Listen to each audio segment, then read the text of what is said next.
In today's game, the great Mikhail Tal teaches us the art of development. And there's no way you can go over this game and not improve as a chess player. We all know that you want to get your pieces out as quickly as possible, develop as quickly as possible. But what Tal shows us in this game is that you're not only getting your own pieces out, you want to get them out in such a way that your opponent is not able to do the same thing. This is really a textbook example of how to develop. Tal has white. His opponent, Grandmaster Rantanen, has black. This was played in Tallinn in 1979. Let us jump right in. Tal begins with e4 and c5. We have a Sicilian defense. Knight f3, knight c6, and Tal usually would play d4 here, creating an open Sicilian formation. But here he decides to play bishop to b5, the Rossolimo variation. And the idea is at some point this bishop will often take this knight, either compromising black's pawn structure or using it to get a development edge. That's what happens in this game.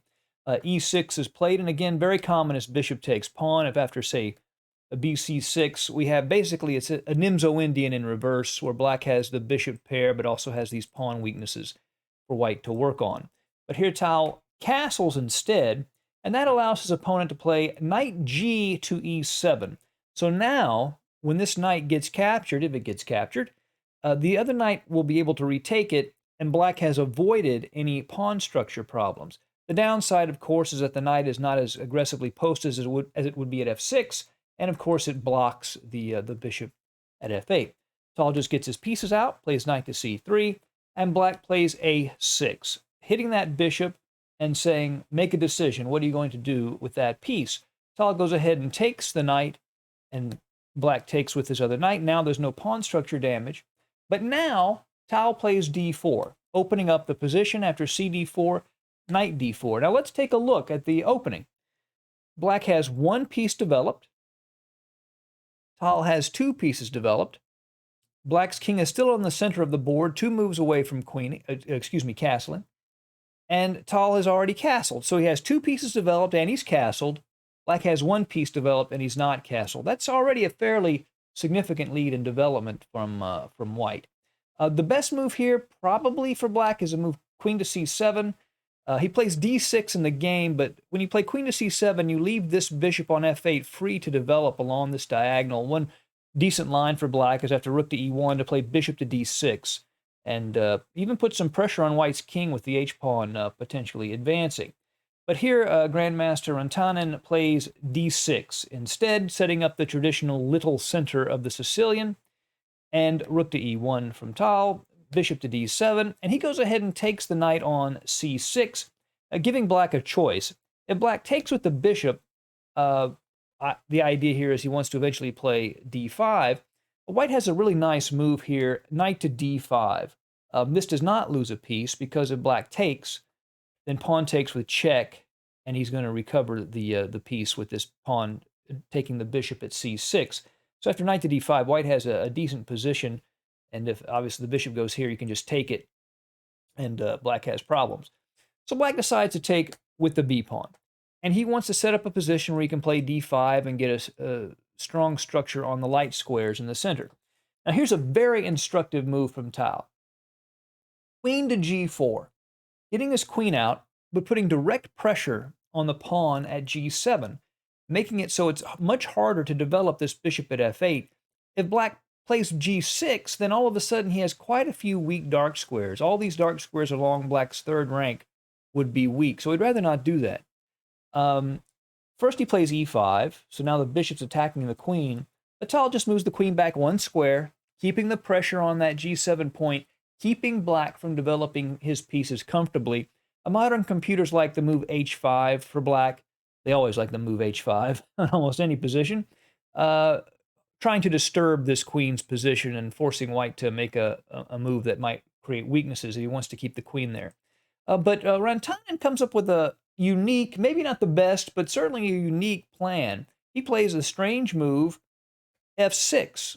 A lot of people would disapprove of that, but the idea is that he wants to play king to f7, develop his bishop, then move the rook over, then move the king to g8, which is a slow, artificial castling process. And that is what this queen maneuver from Tal has caused black to do. That is how irritating it has been for black. Tal just develops naturally with bishop to e3. King goes to f7, continuing that plan. Tal just centralizes, bishop to e7. And now an interesting move here, knight to a4. This has really become the standard plan for white against this type of pawn structure with pawns on c6, d6, and e5. The idea is to play c4, to clamp down on d5, and if possible, even advance the pawn to c5 and completely wreck black's queenside structure. Black plays rook to b8, counterattacking that pawn at b2. If Tal were to go ahead and play c4 here, black could play c5, directly attacking this knight, which is the only defender of the b2 pawn. If the knight goes back, then rook takes b2, and black would have won a pawn. Strangely enough, white still has at least an equal position here, even down a pawn. He could just play f4. The knight can go into d5, rook to f1, preparing to open the f-file. So he still has decent play even here, but Tal doesn't want to mess with that. Just goes ahead and plays b3 first in preparation for c4. Rook e8, this artificial castling process is almost over. The king is about to land on g8. Tal plays c4, and again, black does not want to let him play c5 here. That would just create all kinds of problems in black's structure. So black plays c5 before white can play that, threatening to take the knight and wreck the pawn structure. The knight moves back to c3, but we see one of the downsides of this c5 move is that now d5 is very, very weak. Black's best plan is probably to advance the a-pawn, create isolated pawns for white, and attack them on the queen side. He plays bishop to f8. Now Tal plays f4 with potential pressure on d6, and he's going to take on e5 at some point and give black a very tough decision. The king goes to g8. Now rook to f1, anticipating the opening of the f-file. Queen to c8. I'm not 100% sure why black played this, but I think a variation we're about to look at will explain his reasoning. Tal takes on e5. If black takes with the d-pawn, then Tal could play rook takes f6 because of the pin on this g7 pawn from the queen. But that would have allowed this move, bishop to g4, which looks quite strong for black. Not only does he attack the rook at d1, he interferes with the pin on this pawn. This queen defends this bishop. So now this rook is vulnerable, the rook at f6 and the rook at d1. Believe it or not, white is fine. After rook d to f1, he can give up that rook on f6. After gf6, h3, because there's a pin on this bishop. So Tal will have given up the exchange, but he would have given up, black would have lost his light squared bishop. That means this knight can go to d5 and the only way for black to get rid of it would be to give up his own rook, which he probably would have to do. That knight would be too strong. So he would have an advantage in this position. Because of that, black takes with the f-pawn, but that opens up the f-file where the rook is already positioned to take advantage. Knight to d5, putting the knight on that beautiful square. King to h8, removing the pin from the g-pawn. Rook to f7, however, now the rook can go to f7 because the king no longer controls that square. And here, if bishop to e6, this looks like a strong move, right? Hitting the rook and threatening to chop off that well-placed knight. It would have been a blunder, though, because of this move, rook to c7. And the queen only has one square that she can go to, that's d8, and then bishop to g5. And it's just too much material would be lost from black. Everything is about to fall off there. So instead, bishop to g4 is played, and I do imagine this is why he played queen to c8. And there's really no way he could have seen Tal's next move. It defies all logic, yet is an extremely powerful move. We know that his best piece has got to be this knight on d5, positioned on that beautiful centralized square. So his next move would have been very unexpected. Knight to f6. What? So he just gives up that beautiful knight? Is that even possible? Well, it turns out it is. And after taking the knight, Tal plays queen to h4.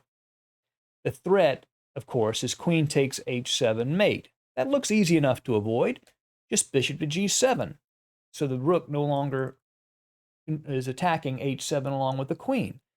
But then Tal plays bishop to h6. Notice this rook has been hanging for a while. He doesn't seem to be very concerned about it.